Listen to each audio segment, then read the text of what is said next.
Presiden Joko Widodo menyatakan bahwa presiden dan menteri boleh memihak dan berkampanye selama tidak menggunakan fasilitas negara. Namun pernyataan itu berbeda dengan apa yang disampaikan Jokowi sebelumnya yang meminta pejabat netral. Ya, ini kan hak demokrasi, hak politik setiap orang, setiap menteri sama saja. Yang paling penting presiden itu boleh loh kampanye. Presiden itu boleh loh memihak.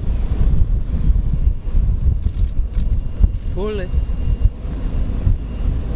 Tapi yang paling penting waktu kampanye tidak boleh menggunakan fasilitas negara. Boleh, Pak. Kita ini kan pejabat publik sekaligus pejabat politik. Masa gini nggak boleh berpolitik? Nggak boleh. Menteri juga boleh.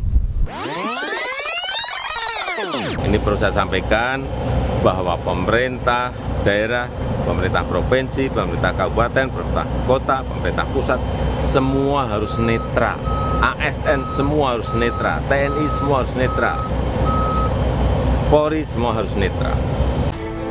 Pernyataan Presiden Joko Widodo terkait netralitas aparat di Pilpres 2024 di Halim Perdana Kusuma yang memperbolehkan Presiden dan menterinya berpihak berbeda dengan apa yang disampaikan Presiden Joko Widodo 1 November 2023 saat meninjau proyek IKN di Penajam Pasar Utara, Kalimantan Timur.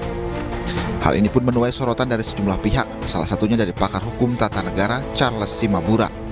Charles menilai meski secara aturan diperbolehkan berpihak, sebaiknya Presiden berada pada posisi netral karena akan menimbulkan kecurigaan atas penggunaan fasilitas negara.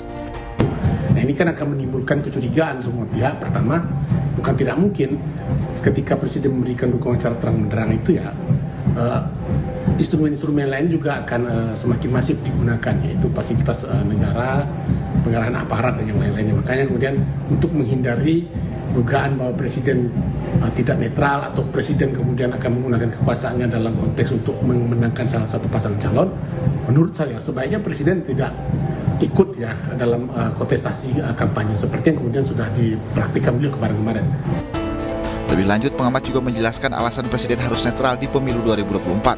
Sebab Presiden bukan sekedar jabatan politik, tapi juga sebagai kepala pemerintahan dan kepala negara. Presiden membawahi jutaan penegak hukum, baik polisi hingga aparatur sipil negara. Tim Liputan iNews melaporkan.